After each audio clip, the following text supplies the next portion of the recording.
Hey everyone, Ronin here, and welcome back to the channel. We got a lot of things to cover today, but before we get into that, we gotta shout out the patron as we normally do. So Jonathan Johnson, thank you very much for your continued support. And also, take a look at these analytics right here. Make sure you guys check out the subscribed versus unsubscribed. And if this is your first time here, don't forget to turn on notifications and hit the subscribe button, so that way you'll never miss another upload from the channel. And also, if you enjoyed the video, drop a like and a comment, so that way we can help fuel the algorithm to get to a larger audience. But with all that being said, let's get into What If I Wrote the Pokemon Anime, Part 16. I hope you enjoy.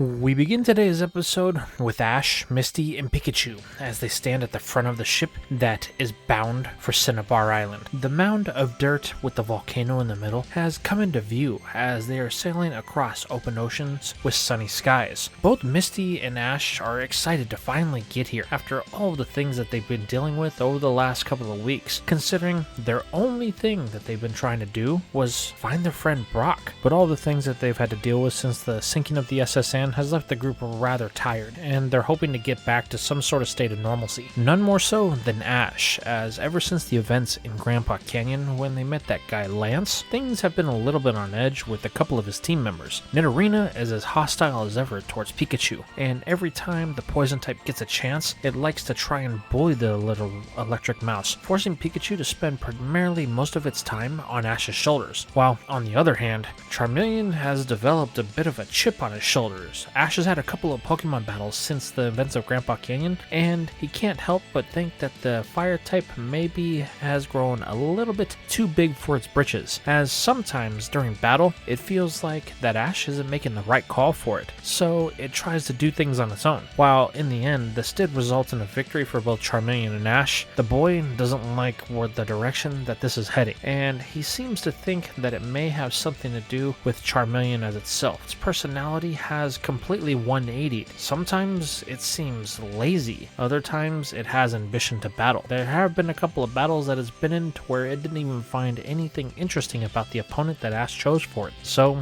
it just decided to nap, which has the boy worried because he's not exactly sure on how to address the situation with the new mid-stage evolution. However, he's gonna have to wait on these thoughts as the boat docks in the harbor of Cinnabar Island. Our duo immediately knows their first stop, and it's a convenient one at that, because if there's going to be any place that Brock is on this island, it's going to be at the Pokemon Center, which just so happens to be the place that they need to go, as even though they've had a very good and rough couple of weeks, their Pokemon are beginning to get tired. And Misty also would really like to get a room, as spending all the time on the road with Ash is great and all for the redhead, even though she'll never truly admit it to the boy. The fact of the matter is, she does want to get a shower and a nice warm bed to sleep in for at least a night. However, once they get to the Pokemon Center, they're going to come to find out that things aren't exactly as they seem, as Cinnabar Island has kind of evolved into some sort of tourist destination over the last couple of years. So the island is packed, and it's primarily due to a lab that sits on the island that's known for resurrecting fossil Pokemon, just like the museum back in Pewter City. However, the lab is swarming with trainers trying to get fossils that they've found randomly throughout the entire Kanto region resurrected, as this is one thing that Kanto does have going for it, because seemingly, for whatever reason, even though there was a lack of Pokemon up until a couple of hundred years ago, the entire landmass that is the peninsula of Kanto was riddled with fossils, and many explorers had discovered this over the times leading up until the modern age. However, this is the least of the problems for Ash and Misty, as they need to fight their way through this crowd to get to the Pokemon Center. During this time, they get a chance to see Pokemon like Poliwag, Poliwhirl, Machop,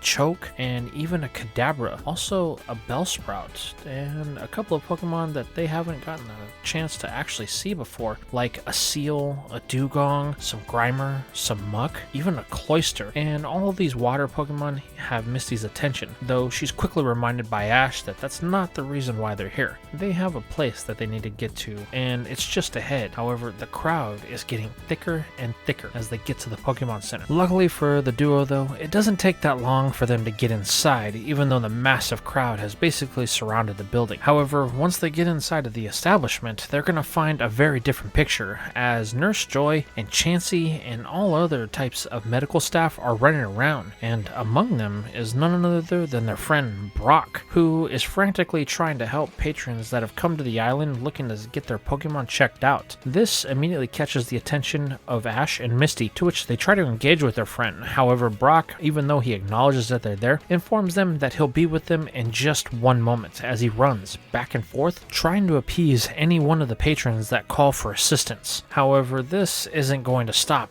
and Misty and Ash realize this, so they decide that it might be best if they try to partake, and they can actually get a chance to Brock if they ask for his assistance to treat their Pokemon, to which, luckily for the duo, this actually works, causing Brock to stop full on as he begins to examine each one of their members. This is where they get a chance to catch up with the young breeder, as he informs them he's been here for a couple of days now, but ever since he arrived on the island, it's just been an absolute madhouse. Nurse Joy is overwhelmed as there is a severe lack of staff in this Pokemon Center particularly, and it's just not enough for the single redhead to handle. Even her Chansey is worked to the bone, so Brock decided to offer his assistance in any way that he can, but he's been moving non-stop. However, as Brock and Misty and Ash are all catching up, the breeder takes notes to the changes in Ash's team, mainly Nidorina and the new evolution in Charmeleon. Also, Ash's 2 captures in the other Cantonian starters. He's quite impressed. The boys managed to fill things out quite nicely since the last time they saw each other. However, Ash tells Brock that even though things seem okay, they haven't exactly been on the best of terms over the last couple of weeks, considering Charmeleon and Nidorina have been a major problem. But Squirtle and Bulbasaur have been there to help keep the peace among everybody, so to speak, for the time being. Well, whatever's been going on, Brock says that all of Ash's Pokemon look great. It seems like he's taking care of them, to which the boy chuckles a bit. Not only have I been taking care of them, but they've been winning battles, as he flashes his 2 new gym badges that he's gotten since the last time they saw each other. Well, technically 3 if you count the Vermilion one that he'd won on the SS Hand before it had sank. However, this is going to be a side note, as Brock informs the 2 that he's got to get back to work, but if they just wait here, he'll be off in 1 hour's time, as they work through 2-hour shifts, and then after that they can get some food and catch up. So reluctantly, Misty and Ash are just forced to wait, as the boy has to recall Nidorina as it once again is bullying Pikachu, to which just causes Ash to sigh as it fades back into the ball, before he apologizes to the electric mouse, and Pikachu just lets out a sigh of relief that it didn't catch a poison or anything. While all this is happening, Misty tries to get a layout for the island, as even though it's not very big, there seems to be a lot to do here. However, trying to get to actually partake in any of these festivities or events are going to be rather difficult, as it seems like everything is booked. However, while the 2 are trying their best to figure out what's going to happen next, the time quickly flies by, and before they know it, Brock has rejoined them, telling them that they need to get out of the center, and they'll head back to the place where he's staying. After all, it'll be a lot more quieter than this, and they'll have a lot more room to move around. This immediately catches Misty's attention, as she's not sure what Brock means. Aren't you staying here in the center? To which the boy responds, he's not. There's no room here. Everything is completely booked. They even have people that are doubled up in rooms just to try and offer some sort of assistance to trainers that may not have any money. Luckily,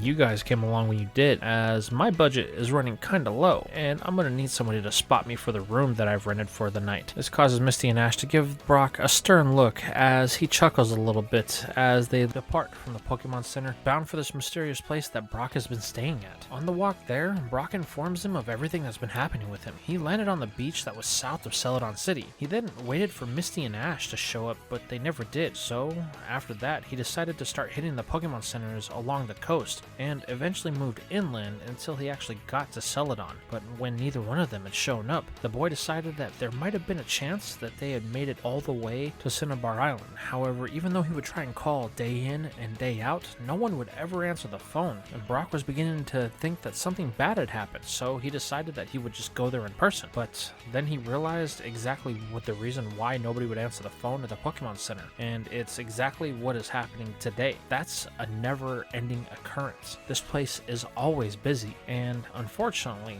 there is no downtime, unless you get off of the main path and you really go to one of the secluded parts of the island, where I just happen to be staying. However, that's not the only thing that's been happening, as Brock then reaches into his bag to reveal that he's found a very interesting item, to which both Misty and Ash inquire what it is. The gym leader informs them that it's a Pokemon egg. He found it on one of his travels over here, and he's been taking care of it ever since he found it, as he didn't see any mothers around it. But luckily for them, he hasn't had to put much effort into it, as it's close to hatching. It'll be any day now. While Ash thinks the egg is interesting, it's not the main topic of discussion for him, as he's really seeking advice on Charmeleon and Nidoran, since Brock has always been really good at doing that type of thing. But Misty, on the other hand, for some reason, she can't get her eyes off of the egg. Something inside of her has been captured by the essence of this thing, and she does not want to let her sight be taken off of it for one moment. It's here that she suggests that Brock hand the egg over to her. After all, who better to take care of an egg than a girl, and that's what they're best at. But Brock says he's not going to play into that stereotype.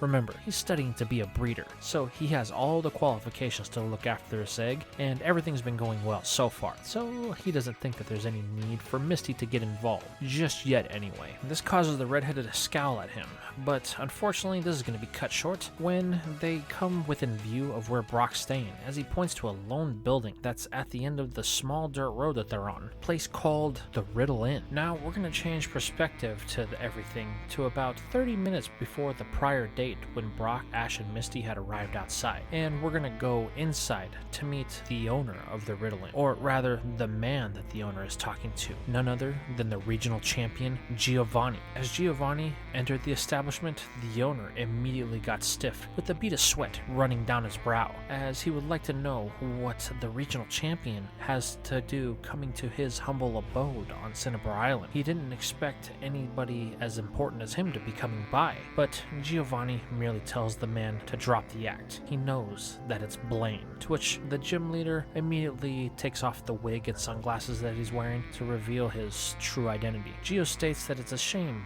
Blaine left Team Rocket since the incident in Saffron. Things have gotten a lot better, and they could really use his expertise. After all, he was one of the top scientists at Silphco and was making great progress in his area of experimentation. However, Blaine, with anger in his voice, tells Giovanni, even though he was the head of research for that particular division, he signed up for experimentation on Pokemon. There was never any indication that we would be experimenting on humans. It's here that Blaine gets fear in his voice, as he has a brief PTSD moment and he flashes back. That girl, she was so powerful. She destroyed the entire lab and nearly him. However, Giovanni, still calm, tells Blaine that that's only minor details. It was a minor setback, and they have made great progress with the girl since then. However, he can see that this conversation is making Blaine a bit uncomfortable, so he'll just get to the main reason why he's here. After all, he didn't come this whole way to ask Blaine if he would merely come back to Team Rocket to help with the research that he had left behind. No,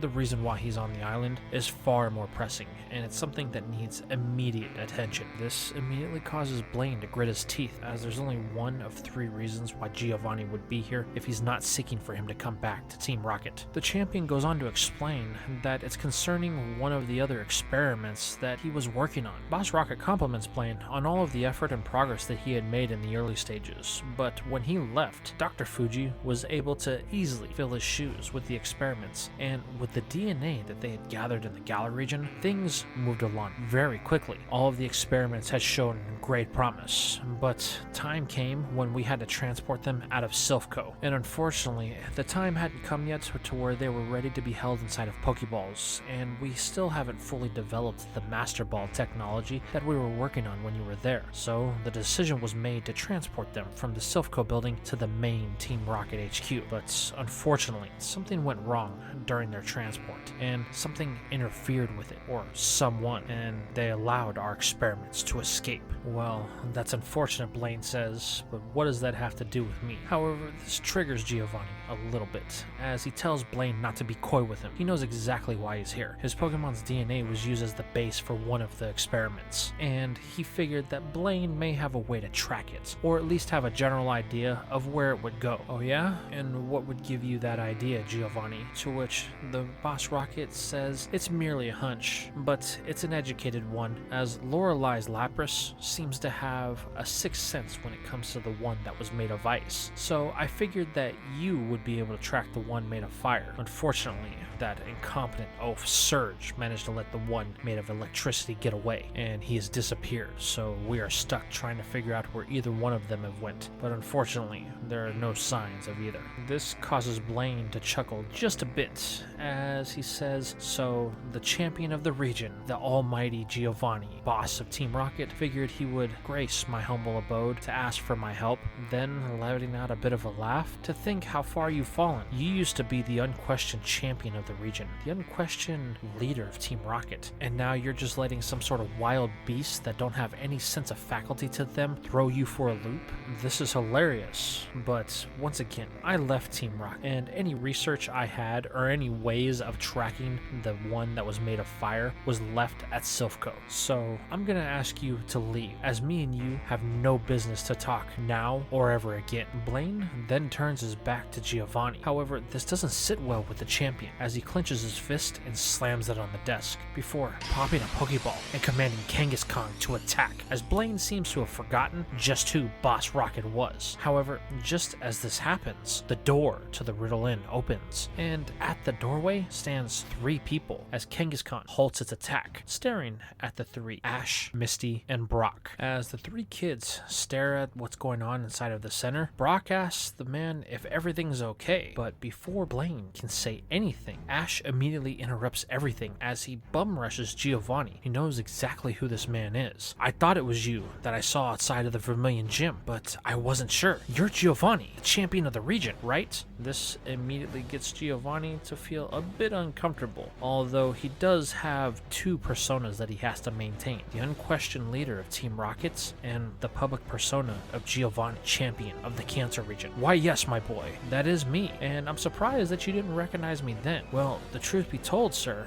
I thought it was you, but you looked angry that day, so I didn't want to approach you. But now that you're here, I want to ask you the one thing that I've wanted to since I saw you win the championship on TV. Can we have a Pokemon battle?" This immediately causes Giovanni's eye to twitch. However, the Boss Rocket has a public appearance to maintain, and he can't run the risk of letting anything shed any light of his operations that are going on in the shadows. So, reluctantly, he tells the boy, okay, they can have a battle, just so that way he can keep up face. They'll make it a one-on-one, and they can do it right outside, right now. This causes the feeling of near death that Blaine had in the pit of his stomach to turn to laughter, as he sees the sheer stupidity that Giovanni has to put up with sometimes. This is the type of thing that the man has no patience for, but because of the role he put himself in, he has to deal with it. It's almost like the universe punishing him for seeking power, which tickles Blaine in a way that really can't be explained. But reluctantly, the man has other things that he has to take part in, so he informs the champion and his new challenger that if they want to battle, then they have to do it outside. After all, he has things to do, before Blaine tries to fix his wig without looking in a mirror and puts back on his glasses to maintain the facade of the skies that he has on. It's here that Blaine begins to walk away, as he reminds Brock that his rent is due, and he wants to collect it before the boy decides that he's going to stay the night, to make sure that he doesn't dip out on him before he can collect in the morning. Brock says, "Not to worry, I'll have that payment for you here, sir, just in a little while," as the man disappears down a dark hallway, presumably tending to some things that only a manager of a hotel establishment could. However, Brock's attention is going to get shifted back to the task at hand, as Giovanni and Ash are staring each other down. However, it's for two different reasons. Ash is because he idolizes the champion of the region. He wants to be a strong trainer just like him someday, while Giovanni's face clearly carries the look of irritation masked by the emotion of excitement. He then recommends that they do as the inntaker had suggested, and they head outside, so that way they can have a battle, to which Ash wastes no time as he bolts out the door, leaving his friends standing in the dark room with the champion of the region and his Kangaskhan looking on, questioning if this is something that they really have to do. Moments later, they are just outside the Riddle Inn as they square off at a distance pace regardless of what a normal battlefield would be. Giovanni has chosen his trusty Kangaskhan, while Ash has decided to go with his starter, Pikachu. Both the electric mouse and its trainer are excited for this encounter, as they're going to get a chance to test the skills that they've gained over the last couple of months against the strongest trainer in the entire region. However, Giovanni, on the other hand, just wants to make this as quickly as possible because he's got other things that he has to tend to, and more importantly, he's got a lot of expensive experiments that he has to rein in because it's an investment that he can't let get away. However, to remain as gracious as possible, Giovanni gives Ash the first move, to which the boy wastes no time in trying to test out the strength of this Kangaskhan that the champion possesses by ordering Pikachu to use a quick attack. The mouse wastes no time in speeding down the battlefield and slamming its body into the thick armory hide that is Kangaskhan. However, the normal type barely feels this, as it begins to retaliate with a move that Giovanni has become known for with it, something called a Dizzy Punch that is thrown in the direction of Pikachu. Luckily, Ash is able to use its Iron Tail to its advantage here, as the electric mouse's tail stiffens and blocks the attack to take the brunt of the damage, forcing Pikachu to slide back in the direction of Ash. However, neither one of them are deterred, as he orders for Pikachu to use a Thunder Shock in an attempt to test out the endurance of this Pokemon. However, Giovanni is able to easily dodge this when he orders Kangaskhan to use a Mud Slap that deflects the Thunder Shock, preventing any damage. This is where Giovanni smiles, telling Ash that it's been fun, but he has other things to attend to, and he plans to end this in his next move. He then gives somewhat of a glare to Kangaskhan that Misty notices offhand, however thinks nothing of it at this time, as he commands for it to use a Mega Punch. This is where Kangaskhan demonstrates one of its more evolved traits that Giovanni has specialized in, and that is the hidden speed that its heavy frame carries, as it's able to easily outpace Pikachu and launch the Mega Punch in the direction of the electric mouse. Ash and his starter have little time to react. However, the boy does have an idea of how he can counter this, telling Pikachu to use Iron Tail with Quick Attack. Doing so, the mouse slams its tail into the ground to give it a springboard, and using the speed of the Quick Attack, it's able to easily evade the Mega Punch by jumping up above Kangaskhan. This puts Ash in a very advantageous position, as he feels like he is out of reach of what Kangaskhan can do for damage. However, the regional champion smiles, telling Ash that while he seems to be a knowledgeable trainer when it comes to his Pikachu, the fact of the matter is, it's not on the level of his Pokemon, as he commands for Kangaskhan to use a Comet Punch, and once again, its increased speed comes into play, as it's able to launch a flurry of knuckle-based moves that's able to pelt Pikachu multiple times, driving the electric mouse into the air higher and higher, until Kangaskhan seems satisfied. However, there's something that's happening with Pikachu with each contact of each punch, and that is the fact that it's being electrically charged, and this results in Kangaskhan developing somewhat of paralysis when Pikachu's ability Static kicks in on the final punch, causing Kangaskhan to retract a bit as it freezes. However, Pikachu isn't done, as now it's in a free fall, and it's still conscious, able to make an attack. This is where Ash tells the mouse this is the time where they make or break. Use a Thunderbolt, to which Pikachu gladly does, as it charges whatever electricity it has in its little yellow body left and strikes at Kangaskhan, which is still temporarily paralyzed. Giovanni is impressed by the tenacity of this mouse. He didn't think something this small would be able to put up this much of a fight, especially against one of his Pokemon. But his surprise is going to turn into a bit of agitation when he orders Kangaskhan to shake it off, and the normal type is unable to respond as the paralysis is set in once again. The electricity output of this mouse must be higher than I anticipated, Giovanni thinks to himself. Well, we're just going to have to wait for it to come to us. And this is exactly what happens when Pikachu finally gets in striking range of Kangaskhan, and it's able to shake off the paralysis long enough to use a Mega Punch that drives the electric mouse into the ground, ending the battle as Pikachu lays there with spirals in its eyes. "Oh, I'm sorry," Giovanni says. I may have taken that last bit a little bit too seriously. I hope that I didn't cause any serious damage to your Pikachu. To which Ash says, "Don't worry about it. It was just great to battle you," as Pikachu stands up, even though it's a bit woozy, and shows the same enthusiasm that its trainer has. "As a matter of fact, I'm hoping to challenge a gym soon. I had even heard that there was one here on Cinnabar Island." However, Brock quickly chimes in to dash Ash's hopes, as he explains that the Cinnabar gym has been closed for a long time, so he doesn't think that there's going to be any gym battles happening as of late. This causes the boy and Pikachu to hang their heads, as they were excited to battle the gym, especially after getting a chance to battle the regional champion. However, as Blaine stands in the doorway of the Riddle Inn, Giovanni gets a slight smirk across his face, as he explains to Ash that his hopes aren't completely lost, as he knows for a fact that there is still a gym on the island. The gym leader grew tired of all of the tourists around, especially when they were trying to use his gym as a crash pad, and he felt like they had violated the sanctity of his gym. So he closed it and told everybody that he was no longer the gym leader. However, he still maintains one in secret. That is, if you can find it. So if your ambition is great enough, I'm sure you'll get the gym badge that you desire, Giovanni says as he looks back at Blaine, who is now seething as he stands in the doorway. Now, if you'll excuse me, there are other matters I must attend to, but I wish you the best of luck, and I hope to see you at the Indigo Plateau when the time comes for the Pokemon League to start. Giovanni then turns and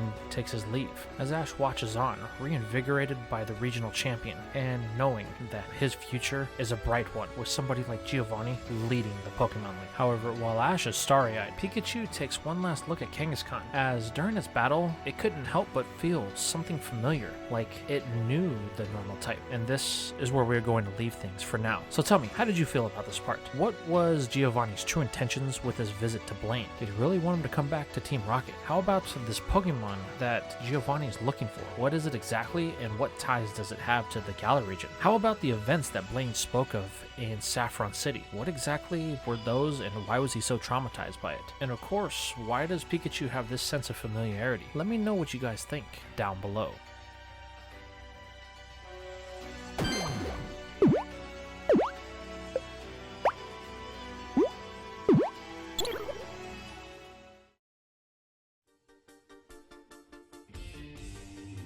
Alright trainers, I hope you have your Pokedexes ready, because today we met Poliwhirl, Kadabra, Machop, Machoke, Bellsprout, Seal, Dugong, and Cloyster.